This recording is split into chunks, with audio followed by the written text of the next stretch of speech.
مرد فقیری زندگی را در نهایت فقر می‌گذراند و به سختی می‌توانست برای خانواده‌اش غذایی فراهم کند.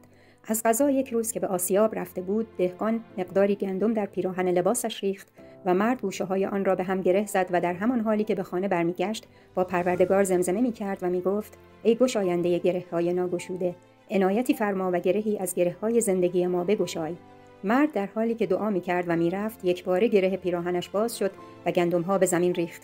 او به شدت ناراحت شد و به خدا گفت: ای خدا، این همه خدایی کردی، این گره را از آن گره نشناختی؟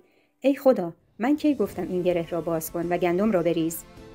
گره زندگیم را که باز نکردی، پس چرا گره پیراهنم را باز کردی؟